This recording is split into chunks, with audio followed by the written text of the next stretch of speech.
Muy bien, ahora sí, vamos a empezar con el caso clínico del día de hoy. Dije Hospital General, corrijo, es el Hospital Regional General de Zaragoza. Y bueno, vamos a dar la palabra a la doctora Ruiz y al doctor Gómez para que inicien la presentación. Les recuerdo que pues, participen, traten de participar de manera espontánea, sin miedo. Hay que tratar de aprovechar también que está el doctor Pineda para tratar de exprimirlo al máximo, todas las cosas que nos pueda apoyar. Y pues nada, ¿sale? Vamos a empezar. Adelante.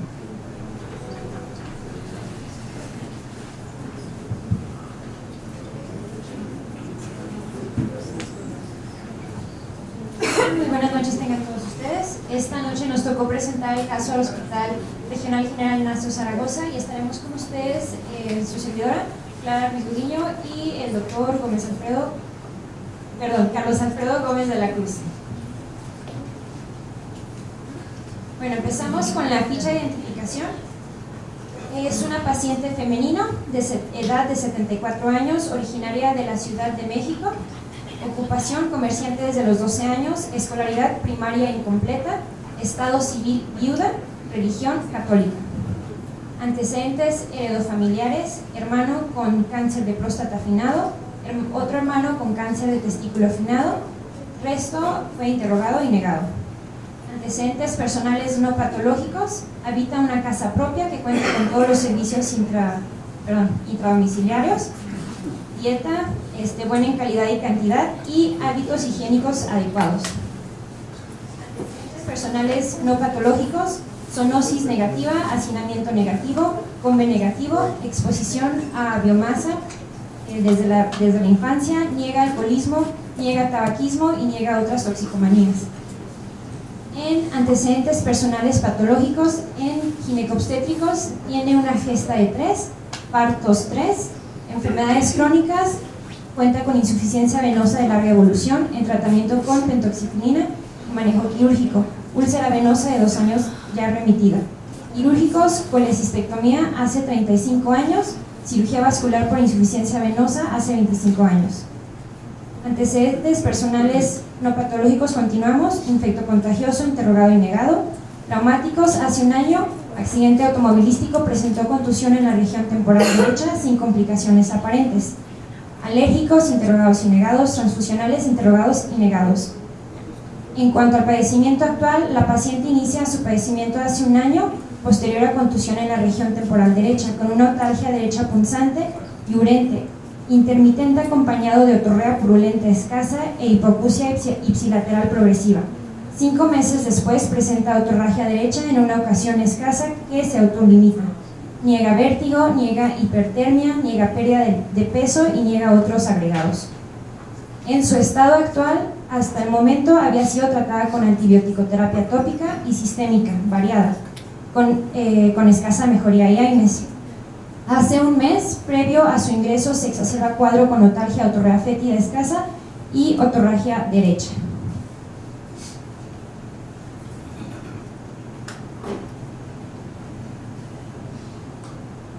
Pasamos a la exploración física. Ella se presenta con estos siguientes signos vitales, aparentemente normales. Ella se encontraba consciente y neurológicamente íntegra. Empezamos con la nariz. Aparentemente tiene una pared nasal central, una punta tóxica. La rinioscopía anterior, ahí nada más vemos la cavidad izquierda, no se va a ver el video de la derecha, pero el septum estaba relativamente alineado, no se encontraba alguna patología, rinorrea hialina, sin ningún otro agregado. En la cavidad oral tenía pues, una higiene moderada, una abundancia parcial, a la lengua estrabotrófica sin alteraciones, se palpan de manera manual y se checan los 7 elementos de la cavidad oral sin encontrar ninguna lesión. Posterior, en orofaringe, únicamente amígdalas grado 2 en Brodsky, pilares simétricos, rúgula central y pared posterior, sin complicaciones. Decidimos realizar una nasofibrolaringoscopía, la cual están observando ustedes. Se realiza por fosa nasal derecha, no se encuentra ninguna alteración, realmente nada más se puede percibir poca secreción hialina y algunos datos sugerentes de reflujo, sin compromiso a la fonación ni a la dilución. Se realiza una exploración completa en cuello, es un cuello cilíndrico, la tráquea se encuentra central, es móvil, repite el movimiento, los pulsos carotídeos se encuentran normales y no se palpan masas. Este es el oído izquierdo, el conducto auditivo externo aparentemente normal, membrana timpánica semitraslúcida con ligeros cambios por la edad, no se encuentra ninguna alteración. Ahorita les enseño la siguiente imagen, la siguiente exploración del oído contralateral. Se realiza una acumetría con diapasón de 512 Hz y nos reporta pues una conductividad hacia el lado derecho. Antes de ver la imagen, esta es la exploración que nosotros vemos de lo conducto auditivo externo derecho. Está obstruido por una masa en 90%, principalmente en su tercio interno. Es una masa rosada esférica de bordes lisos, de aspecto epitelial. Es móvil. Si realizamos como tal palpación por medio instrumentada de aspiradores en oído. Es multilobulada. No se percibe el pedículo, no es valorable a la movilización. Es un tanto fiable, no lo pusimos aquí, pero es un tanto fiable y sangra la manipulación. El video que van a ver ahorita después de esta exploración es diferente. La otorrea se aspiró, por tanto no van a ver la otorrea aquí, pero sí van a ver la manipulación que se hizo posterior a la movilización con el aspirador, y pues van a ver sangre, un poco de sangre. ¿Ok? No se logra percibir la membrana. Y pues aquí está el video, donde se ve claramente la masa en el tercio interno del conducto auditivo externo derecho.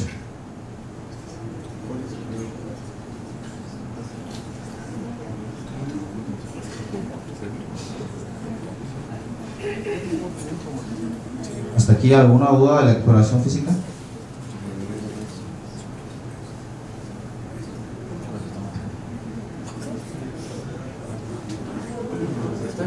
¿Sí?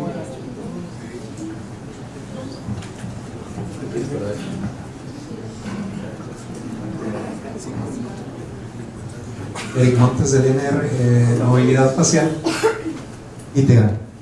Tiene hojas Brockman, grado 1. Gracias.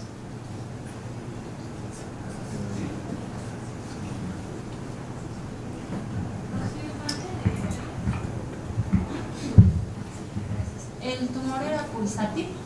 No, en el video no pulsa. De hecho lo palpamos y tampoco se percibe ninguna fuerza sincrónica con los pulsos radiales. Yo, Jorge Martínez de Pemex. ¿Había dolor a la manipulación? Sí había sangrado, pero ¿había dolor a la manipulación? Sí, existía mucho dolor. De hecho es otro signo y síntoma que se refería. Había dolor a la manipulación y de hecho sin manipulación también existía otalgia. Okay.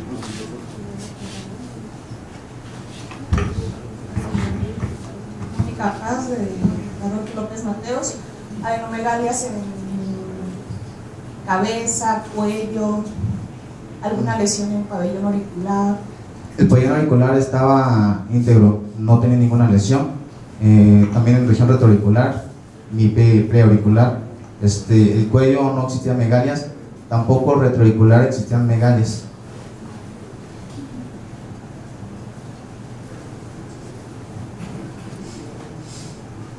Abel de Otorrino de Pemex.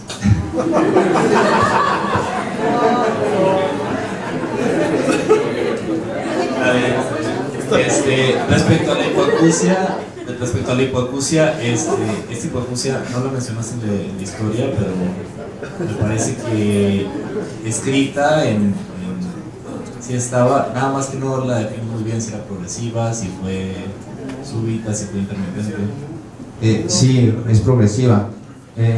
Ella refiere, familiares principalmente refieren que hace un año que fue donde se presentaba la lesión, que tenía como tal cierto grado de hipoacusia, pero que no era limitante para la socialidad.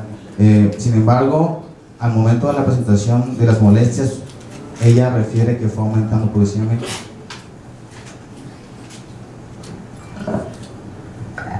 Gerardo Chávez de Pemex, ¿tenemos los diapasones? Ya. Pero no venía conductivo a la derecha.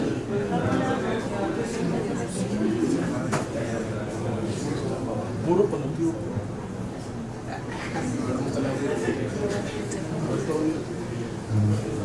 Yo quiero preguntarle si la combinación era diferente a la pared anterior. No avanza la diapositiva. A ver.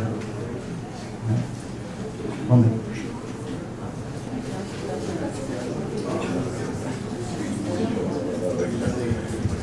Bueno.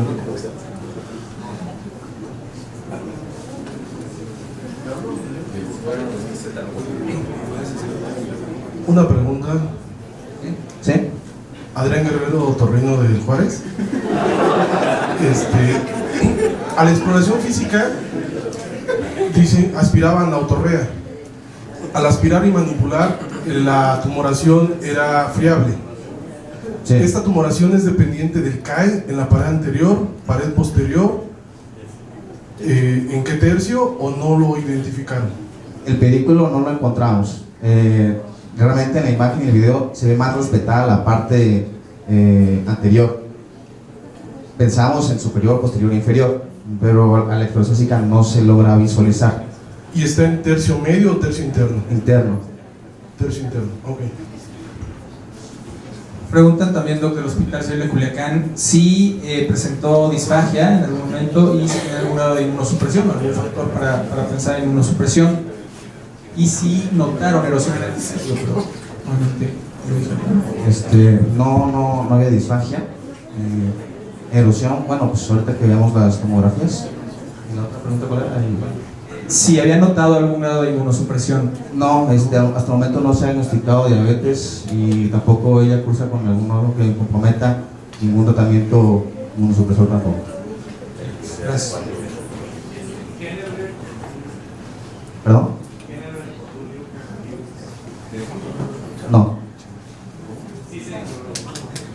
No se hizo, pero no se hizo intencionadamente la exploración. No pensamos como tal en una fístula angélica sobre la raquídea. En un problema de canal superior, entonces no decidimos hacer ese tipo de exploración. Tampoco manipulamos tanto por el dolor mismo. ¿Síntomas, No.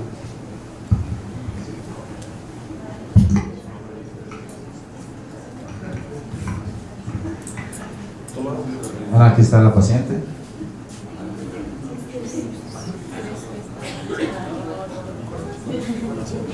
Bueno, ¿hasta qué momento podemos sospechar de algunos diagnósticos? ¿Alguien que quiera aportarnos algo sobre el diagnóstico cronológico? Alejandro Samar de López Mateos, cronológico crónico agudizado, topográfico, conducto auditivo externo y seguramente oído medio y mastoides, etiológico tumoral y en diagnósticos diferenciales. Por la edad de la paciente, por el antecedente de la biomasa y porque es el tumor más común en el oído, pues creo que no podemos descartar un carcinoma epidermoide. Por el antecedente de del traumatismo y que muy seguramente tuvo alguna fractura, pues creo que también debemos de pensar en un encefalocele. Esperaría que la tumoración fuera pulsátil en el caso de la encefalocele. En el caso del carcinoma también esperaría encontrar ganglios por el tiempo de evolución. Pero por estos motivos, pues, esos son mis diagnósticos. ¿Alguien más piensa diferente?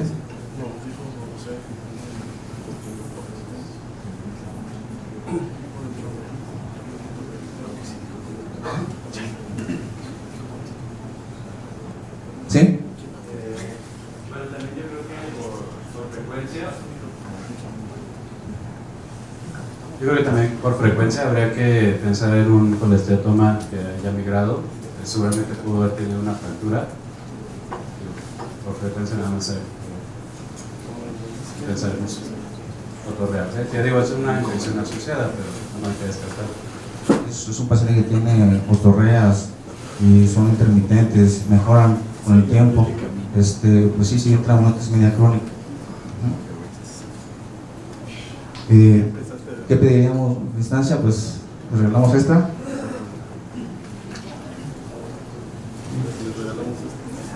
Vamos ya.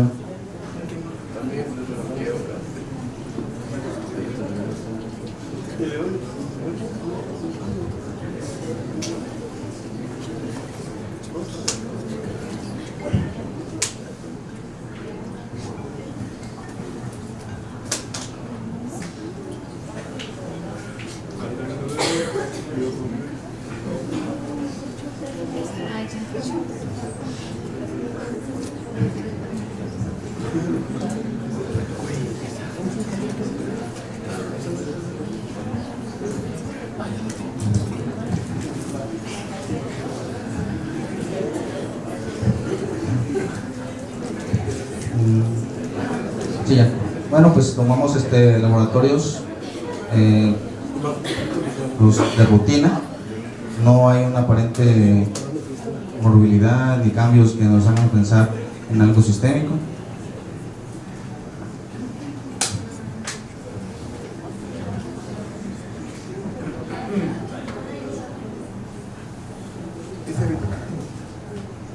¿Qué pedirían de segunda medición? ¿Una tomografía? Bueno, antes nosotros decidimos hacer una audiometría para confirmar únicamente los cambios auditivos. ¿Alguien que nos pueda ayudar para ver qué vemos aquí?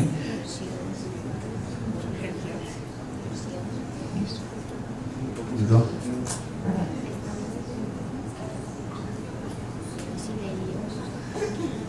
Dice Metepec.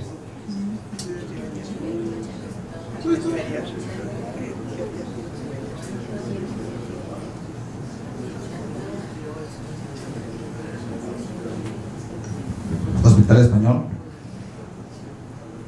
Bueno, aquí un voluntario. Igual Alejandra Zamora de López Mateos. Pues del oído derecho, una hipoacusia mixta con predominio conductivo severa, y en el oído izquierdo igual una hipoacusia mixta, predominio conductivo leve. ¿Esto sería compatible con nuestra acumetría? Sí.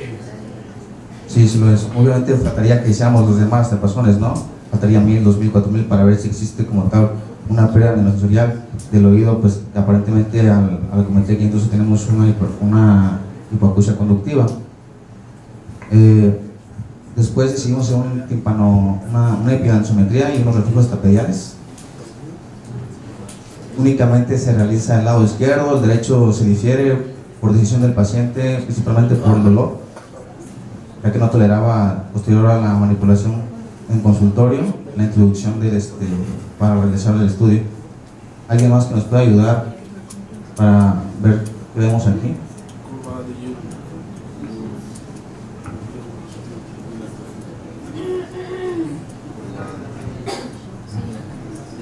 Centro Médico Nacional Siglo XXI.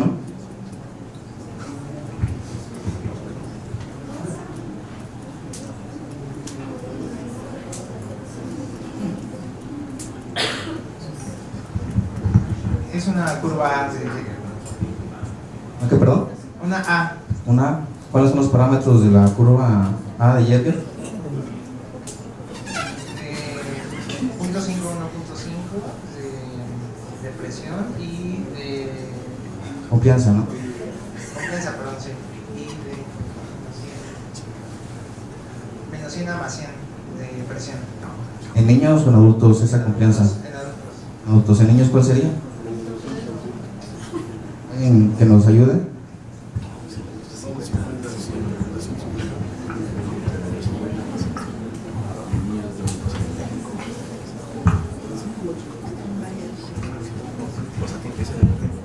Alberto López de Instituto de Alepantla, de menos 150 a más 150 de pascales, ¿no? Pero en la confianza. La misma con niños, la confianza sería igual. La confianza podría ascender hasta 1.7 o hasta 2 en alguna bibliografía. Bueno, ahí también vemos unos reflejos tapiales que están presentes.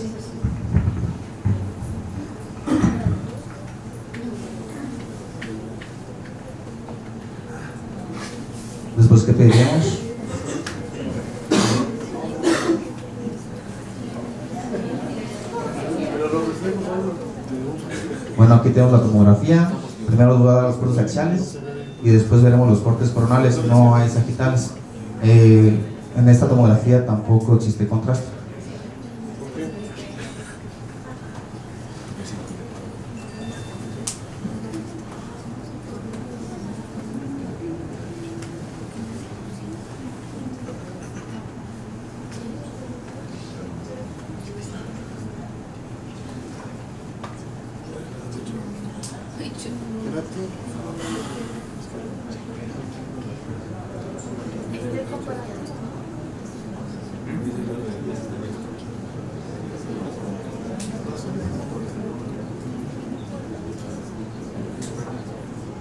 ¿Quieren volver a verla? Pues no.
Listo, ¿alguien quisiera ayudarnos a ver qué podemos ver en la imagen? Por ejemplo, yo creo que este es muy representativo.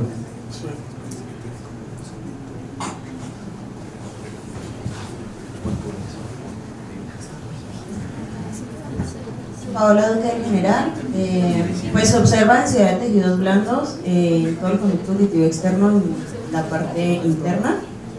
Al parecer respetará la caja timpánica, como llega como hasta la membrana, pareciera. Los huesecillos en los cortes que mostraste se veían íntegros, obviamente todo del lado derecho, el lado izquierdo se ve completamente normal. Hay un corte que pareciera que el golfo de la yugular se viera como un poquito distinto, pero como que pasó muy rápido. Bueno, ahí se logra ver el golfo de la yugular. No, en este no. Sí, no, ahí está. Ah, sí, pero en el axial se veía como un corte donde se... Ah, el axial, sí. Ajá, se veía como un corte donde se veía un poquito dehiscente. Como ahí. Ajá, ahí. Es que no sé si va para adelante. Ahí, mira, ahí se ve como si, pues, pareciera como un poco de dehiscente ahí en el golfo de la... Y sería importante saber eso en cuanto cambiaría nuestro diagnóstico. ¿O seguiría igual? Pues la lesión como tal se ve muy hacia el conducto auditivo externo, entonces sí, igual también, no sé si tienes contrastados. No, no existe tomografía contrastada, no teníamos contraste en el hospital en ese momento.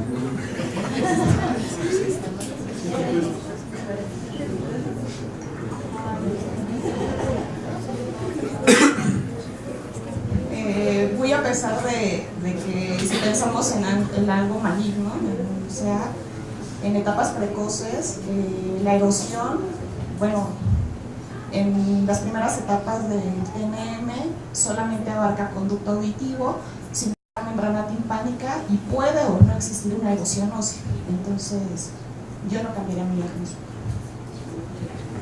¿Aquí en esta tomografía alguien valora o observa erosión ósea o cambios óseos?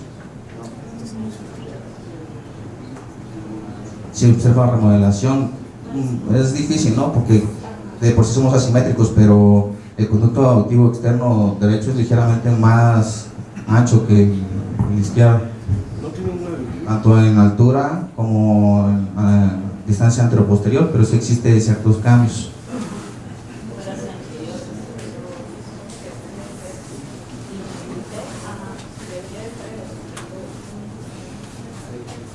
¿Puede poner los cortes coronales, por favor? Sí, claro. Me dices cuando lo tenga y... Gracias. Doctor Alejandro Berlín de Sedena. El oído derecho, comparándolo con el oído izquierdo a nivel del escutum, yo sí veo erosión. Veo que la masa quizás ha ejercido un efecto de compresión hacia el techo del conducto del tubo externo y el escutum sí se ve erosionado. Del oído izquierdo, en ese corte específicamente, vemos claramente ahí justamente la espinita. Se debe pues, considerar que está un poquito rotado, ¿no? No sé si también apreciaron esta imagen, que también sugeriría algo importante, ya sea por la patología o algo anatómico. ¿Qué podríamos ver ahí? En caso de que no fuera algo patológico, que fuera algo congénito, ¿en qué pensaríamos?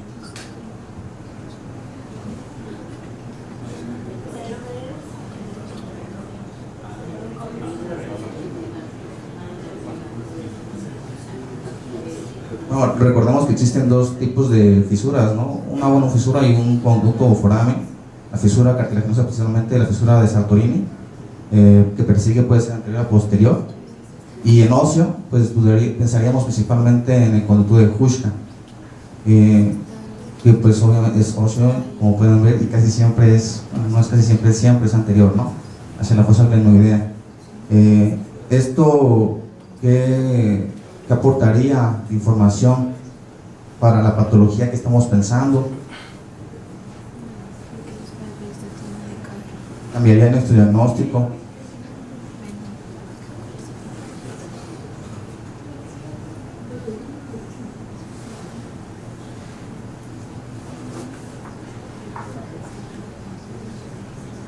Pues ciertamente en la patología principalmente, ya aquí dudaríamos si es principalmente el conducto auditivo externo o si puede venir de adelante, ¿no? Lo que tenemos adelante principalmente algo tumoral de origen de la parótida. Obviamente no se descarta ninguna de las dos, puede ser una entrada de una para la otra y viceversa, pero sí es importante pues determinar ese tipo de cambios anatómicos.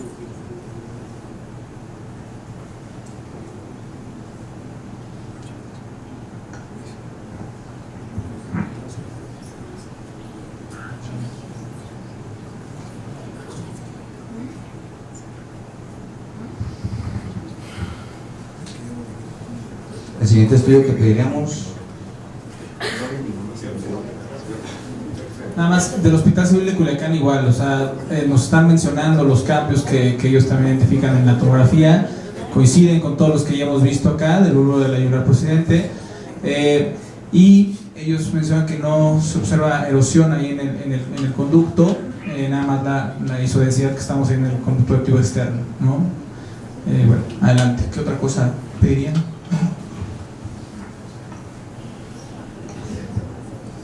Pues yo por el antecedente que no pulsa, se ve que no, bueno, no tenemos contraste, pero no depende de ningún vaso, no está erosionando hacia el cráneo.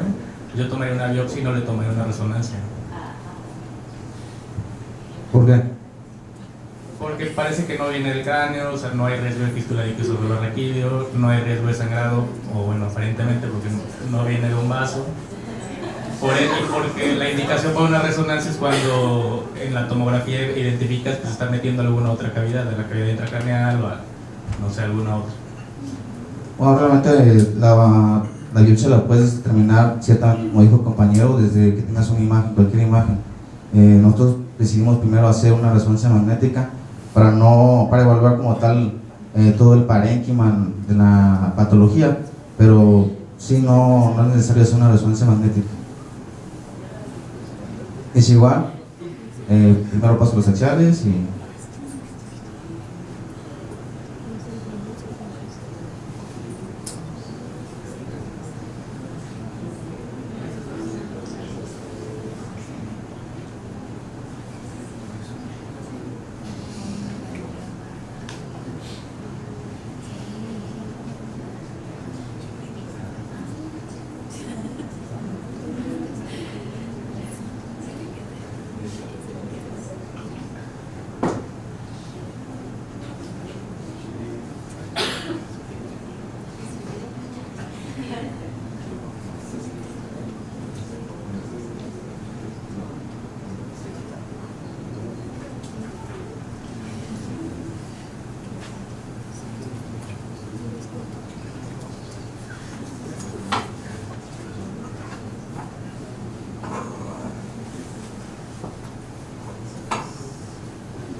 ¿Alguien que nos ayude con esta imagen?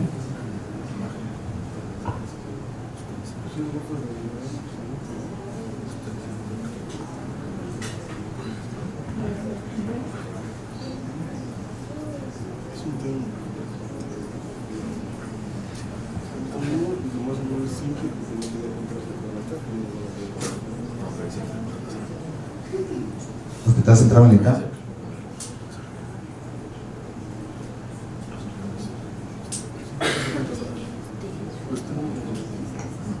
Pues es igual una masa en el conducto auditivo externo y el tercio interno. Se ve aparentemente homogénea. Hay otra más posterior, más medial, ahí frente al lóbulo cerebral derecho. No identifico bien qué pudiera ser. Antes la compañera del Hospital General nos había mencionado, ¿no?, un dato importante que vio en la tomografía. Esa masa.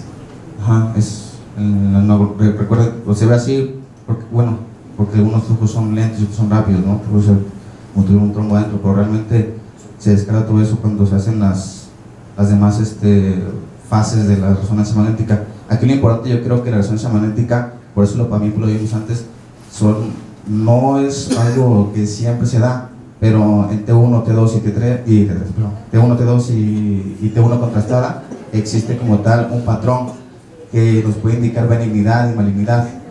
Entonces, ustedes, alguien que nos ayude a decir cuál es el patrón de malignidad de las lesiones tumorales o de las benignas. Centro necrótico. ¿Imaginología? No. ¿Sí? Bueno, cuando son benignas es hipointenso en T1, hiperintenso en T2, generalmente. Y cuando son malignas, pueden ser hiperintensas en T1 e hipointensas en T2, o isointensas. ¿Alguien piensa lo contrario?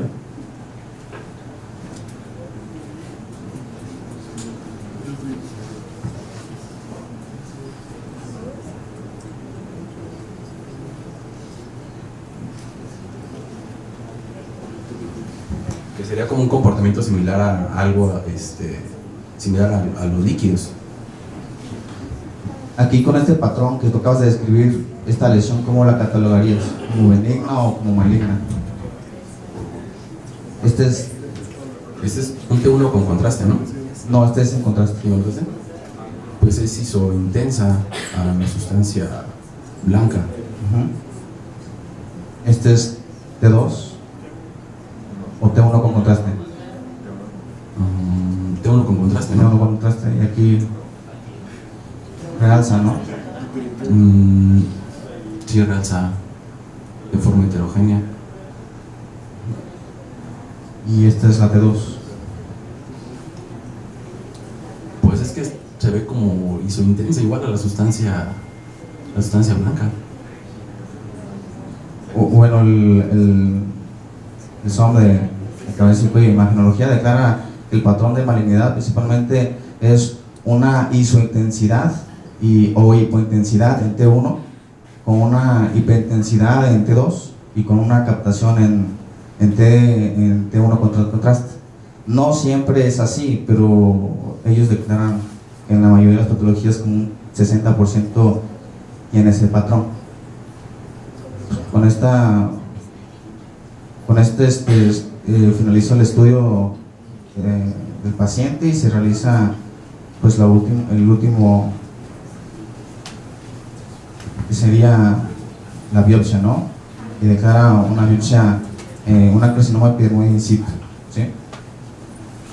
Aquí con este tipo de imagenología que hemos visto y con lo que ya tenemos ahorita al momento podemos estadificar al paciente.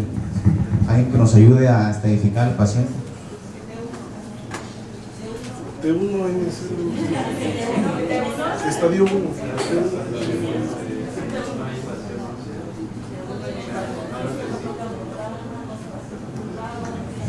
¿Tienes T1? ese es el tamaño, ¿no? El N cuál sería, el M cuál sería y la estratificación cuál sería.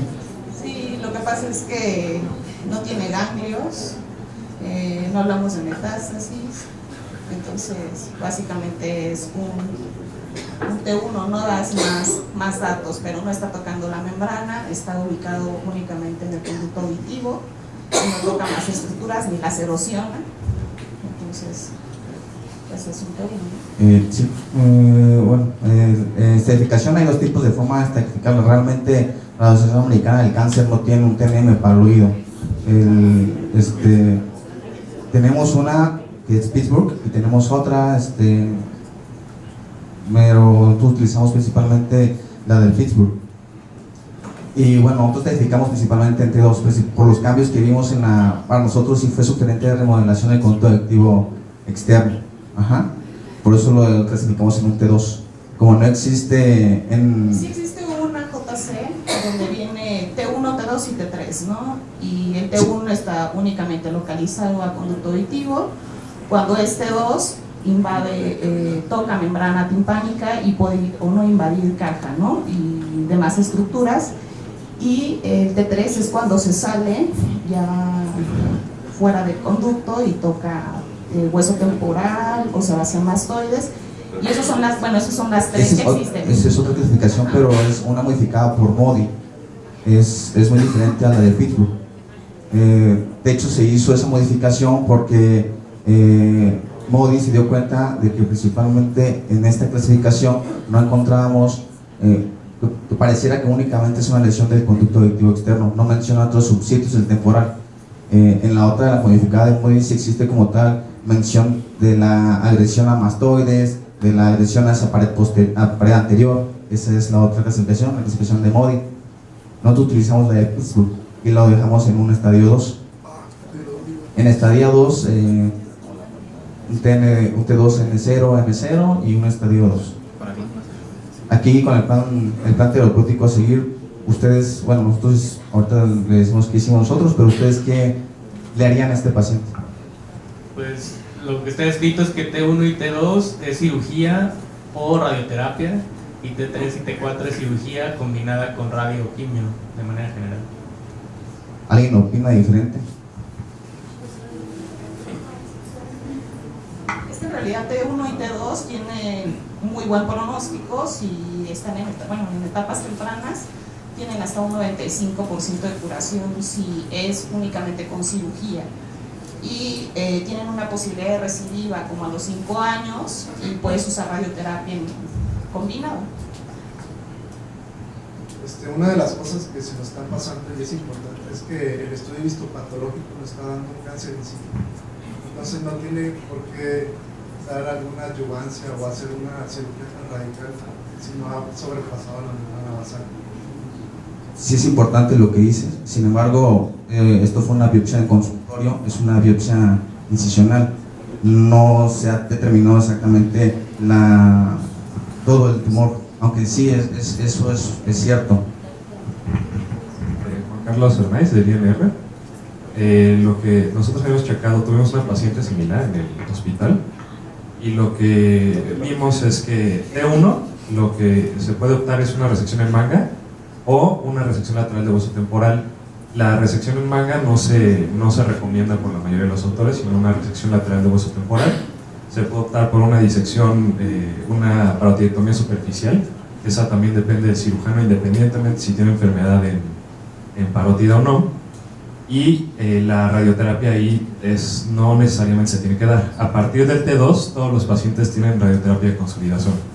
Y mínimo se recomienda una resección lateral de hueso temporal. Estadios avanzados y es una resección subtotal, junto con disección de parótida y disección de cuello, si es que tiene enfermedad, porque sí son muy agresivos los epidermoides en conducto auditivo externo.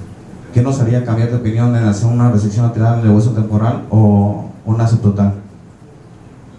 El estadio. O sea, si tiene un estadio 3 en adelante es subtotal. O si está involucrando caja timpánica, también es subtotal. Así es, eso es principalmente. De hecho, la bibliografía refiere que tanto resección lateral de hueso temporal como la subtotal son de las dos tipos de técnicas quirúrgicas para este tipo de lesiones que tienen baja morbilidad. Obviamente la subtotal tiene más morbilidad que la lateral, pero que realmente no involucra tanta mortalidad como sería una resección total. En cuanto a disección de cuello, ¿quién sí le hace cuello y quién no le hace cuello a un N0?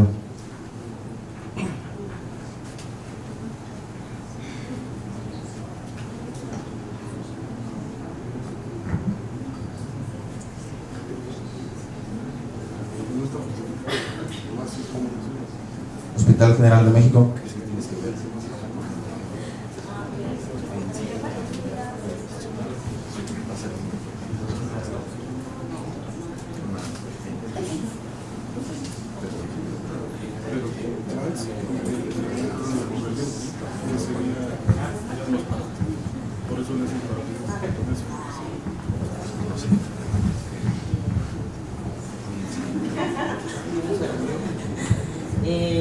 Si este uno, ¿cómo era? Si este uno, si le hago disección de cuello. N0. N0. Ah, N0. No. No, creo que sí se buscan ganglios para biopsia igual. ¿Quién sabe cuál es la indicación de una disección radical de cuello?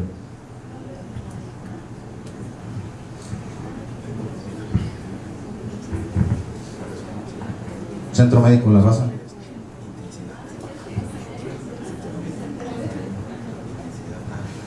Aquí, si es un T1, no es necesario hacer una disección radical. En todo caso, lo que se podría optar es hacer una disección selectiva y sería una disección electiva, o sea, no es terapéutica porque no tienes enfermedad. A partir de los estadios 2 en adelante ya puedes optar por una disección selectiva por la agresividad del tumor, aun cuando no tienes enfermedad clínica o radiológica en cuello. Las series de carcinoma epidermoide son pequeñas en realidad, la más grande no pasa de 90 pacientes, entonces hay poca información y no hay un consenso bien establecido sobre el manejo. Al final son series bastante pequeñas, entonces mucho depende de la experiencia del cirujano, pero en general a partir de T2 ya puedes optar por disecciones selectivas aun cuando no hay enfermedad clínica o radiológica. Bueno, la disección selectiva es un tipo de disección radical de cuello. Hay muchos tipos, modificada, entre ellas cae la selectiva, la clásica, la extendida y bueno, ya todo eso está estudiado. Realmente el que se estudia, el que es menos estudiado es el epidermoide de oído. La disección de cuello está indicada cuando existe un 20% de metástasis ocultas en N0s. ¿Alguien sabe cuánto hay de metástasis ocultas en un epidermoide estadio temprano 1 y 2, siendo N0? Como por ejemplo en el orofaringe las metástasis ocultas van de 40 a 70%, T1, T2 se hace disección de cuello. En el caso de oído, el porcentaje de diseminación es un 17%.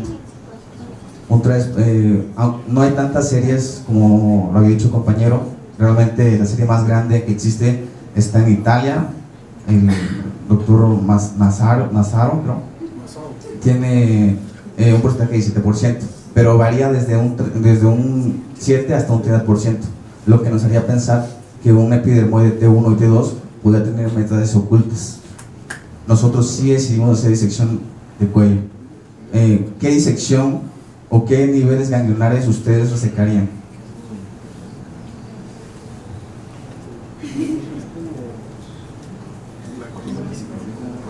Centro Médico 20 de noviembre.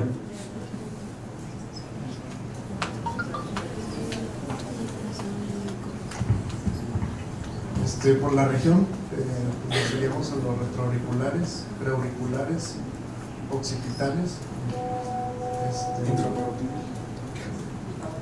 nivel 2. La biografía refiere que lo mejor sería quitar los 5 niveles ganglionares, ¿no? 1, 2, 3, el 4, el 5, el 6 no. Sin embargo, ellos refieren lo que ha hecho la experiencia es que únicamente se reseca el nivel ganglionar 5 cuando existe clínica positiva, ya sea por ultrasonido o imagen o por palpación. Ajá. En caso de que sea un N0, únicamente está indicado el nivel 1, 2 y 3. Una pregunta, ¿hicieron disección o hicieron parotiectomía? Sí, también. Hicimos una parotiectomía superficial.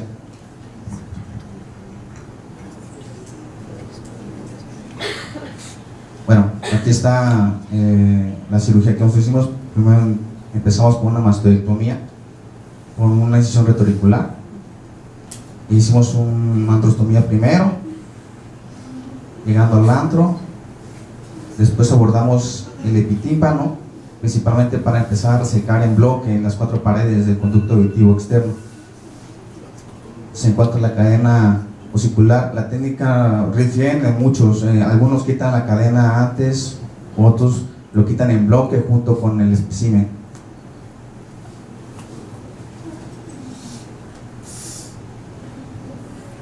Se extrae nada más martillo y yunque, se deja estribo. Posteriormente se inicia con la timpanotomía posterior. Y al término de esa se empieza con la disección en búsqueda del nervio facial. Principalmente para una referencia anatómica para preservarlo, y obviamente después de que vamos a hacer la disección de cuello también nos ayuda para aunque tenemos ya otros puntos de referencia para localizar el nervio facial, también nos ayuda. Esa es la pieza que todavía no se, bueno, esta es la parte inferior del conducto, aún no se reseca por completo.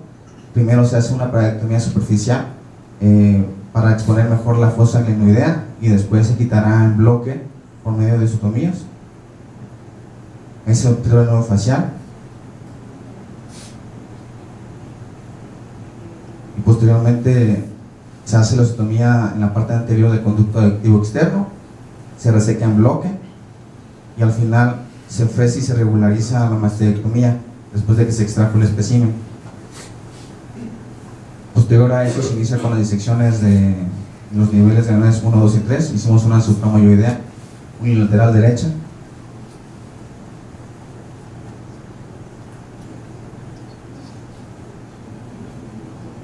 Cierra las incisiones. Se manda a patología y se observa un carcinoma epidermoide de 0.7 centímetros de extensión. Es in situ, sigue siendo in situ. Tiene ganglios negativos en nivel del 1 al 3. Y las parótidas y las mandibulares salieron sin ningún problema. Bueno, no es mandibular, sin ninguna patología maligna.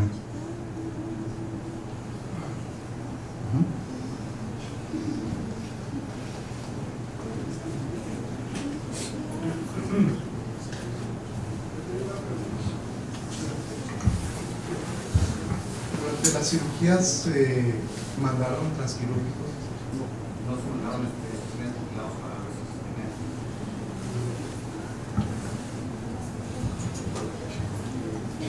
Vamos a continuar con una revisión del caso, que en este caso sería carcinoma epidermoide de conducto auditivo externo.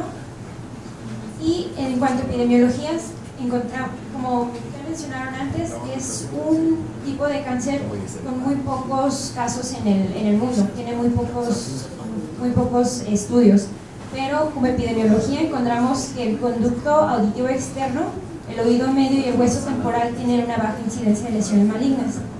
En esta región anatómica, el carcinoma epidermoide es el tipo de malignidad más frecuente. Tenemos una incidencia, esta incidencia es reportada en Estados Unidos, de 0.1 a 0.6 sobre 100.000 habitantes por año. La edad de presentación es una media aproximadamente 55 años, y las bibliografías refieren que es de 40 a 60 años aproximadamente. En cuanto a sus generalidades, el tercio externo del conducto auditivo externo contiene glándulas ceruminosas y glándulas sebáceas. Anteriormente, el cartílago tiene dehiscencias llamadas fisuras de Santorini, que como ya lo mencionó mi compañero, estos son importantes para la diseminación del cáncer. En los 2 tercios óseos, el hueso proporciona resistencia a la diseminación radial, condicionando un crecimiento longitudinal. Esto quiere decir que cuando el cáncer se presenta en la porción ósea, siempre va a ser el crecimiento longitudinal porque el hueso hace como una barrera. En cuanto llega a la membrana timpánica, esta membrana timpánica también va a ser otro tipo de barrera para la diseminación. La diseminación radial por el foramen de Huschke, que es el que les mencionaba mi compañero, es un defecto anatómico en el anillo timpánico y da una invasión hacia la parótida. Los lugares más comunes que este tipo de tumor puede invadir es el tejido blando periauricular, la parótida, la articulación temporomandibular y la mastoides. Como signos y síntomas, vamos a encontrar un paciente con otorrea crónica de difícil control. El paciente va a presentar otodinia, hipoacusia conductiva, lesión polipoidea en un conducto auditivo externo y el diagnóstico definitivo va a ser una biopsia. En cuanto a la hipoacusia se puede tornar sensorineural si invade cóclea también. Menciona que la otodinia, el dolor es muy variable. Hay unos pacientes que sí presentan dolor y otros que pueden no tener absolutamente nada de dolor. Pero lo que sí es característico es que la lesión es tipo polipoidea. De estudios de gabinete para hacer el diagnóstico, obviamente tenemos que tener una tomografía axial computarizada, una resonancia magnética y en casos muy avanzados, como por ejemplo que esté invadiendo canal carotídeo, podemos pedir una angiografía. La clasificación para estadificar a nuestro paciente, como ya se mencionó, se llama la clasificación de Pittsburgh, que está modificada por Hirsch. Generalmente vamos a tener 3 test. El tumor, el T1, es un tumor limitado al conducto auditivo externo sin erosión ósea o extensión a tejido blando. Un T2, tumor limitado al conducto auditivo externo con erosión ósea, no en todo su grosor o hallazgo radiográfico con involucro de tejido blando menos de 5 milímetros. Un T3, un tumor que erosiona el conducto auditivo externo en la totalidad de su grosor con limitación en el conducto en el involucro de tejido blando menos de 5 milímetros, o un tumor que involucra el oído medio, mastoides o pacientes que presentan parálisis facial. Ya un T4 sería un tumor que involucra la cóclea, el ápex petroso, pared medial del oído, canal carotídeo, foramen yugular o dura, o involucro de tejido blando con extensión mayor a 5 milímetros. En cuanto a la N, la presencia de nódulos linfáticos en este tipo de tumor es muy mal pronóstico y estadifica al paciente en una etapa avanzada. El estadio 3 sería un T1 con un N1, estadio 4 sería un T2, T3 o T4 con un N1. Las metástasis igualmente son prueba de mal pronóstico y el paciente automáticamente se estadifica en un estadio 4. Para estadificar al paciente sería lo siguiente: estadio 1 sería el T1 N0 M0, estadio 2 un T2 N0 M0, estadio 3 es un T3 N0 M0 o un T1 con un N1 M0, como ya se los había mencionado. Y el estadio 4 sí tiene variantes, puede ser un T4 sin metástasis y sin nódulos, un T2 o 4 con un N1 sin metástasis, cualquier test con N2 sin metástasis o cualquier test N3 sin metástasis o cualquier TON con M1. Un poco revueltos. El tratamiento, como ya se mencionó, generalmente, bueno, en cuanto al tratamiento, las bibliografías sí variaban bastante, pero lo que más mencionaban es que se hacía una resección quirúrgica más radioterapia, y lo que prácticamente se hace al principio puede ser una resección parcial lateral del temporal o una resección subtotal del temporal. En cuanto a la radioterapia, unas bibliografías, como lo mencionó un compañero, sí mencionaba que podían ser la radioterapia en T1, o sea, y radioterapia a partir del T3. Y otras bibliografías mencionaban que es cirugía y en todas se radiaron. Existen otros estudios que aún no están bien evidenciados, pero empezaron con quimioterapia y braquiterapia. Este diagrama de flujo lo podemos encontrar en el Cummings y es la propuesta de tratamiento. Se supone que si tenemos un tumor limitado a la parte cartilaginosa del conducto auditivo externo, se va a hacer una resección en manga, como ya se había mencionado. Si además de eso presenta invasión ósea, cartilaginosa o de tejido blando, se le va a agregar la radioterapia. Como vemos en este diagrama, de todos modos todos llegan a la radioterapia, aunque se le haga algún tipo de cirugía. Si el paciente presenta un tumor con involucro o adosado a la pared ósea, se hará una resección lateral del hueso temporal y posteriormente terminará también con radioterapia. Si tenemos una extensión mesotimpánica con un involucro limitado a menos de 1 centímetro a la dura, se va a hacer una resección de hueso temporal subtotal o resección lateral de hueso temporal más petrosectomía y la radioterapia. Si el paciente presenta un involucro del conducto auditivo interno, el ápex petroso, extensión amplia mayor de 1 centímetro, involucro dural e invasión intraparenquimatosa, solamente se le va a dar pura paliación. Encontramos un estudio en el cual un metaanálisis retrospectivo de 21 pacientes que fue realizado por Kohler encontró que realizar la resección lateral temporal o subtotal estadio dependiente combinado con parotidectomía superficial así como disección de cuello había demostrado un mejor pronóstico en 5 años. Eso también creo que lo mencionó algún compañero. En cuanto a la enfermedad nodal y disección del cuello, esta está muy aceptada para cuando tenemos nódulos positivos, pero aún está en controversia para los pacientes que tienen N0. La literatura reporta de 4.5 a 31.8 de ganglios positivos y disección de cuello. Las micrometástasis con cuello clínicamente negativo es aproximadamente del 17%, que esto supuestamente no es suficiente para protocolizar a todos los pacientes y hacerles radical de cuello. Pero la revisión bibliográfica menciona que no existe evidencia en la literatura que apoye la disección de no tratar el cuello, así que la disección profiláctica puede ser realizada. El tipo de disección de radical de cuello aún es motivo de controversia, pero como ya también lo mencionó mi compañero, se empieza con la disección selectiva supramoidoidea, que es del 1 al 3, junto con una resección en bloque y parótida.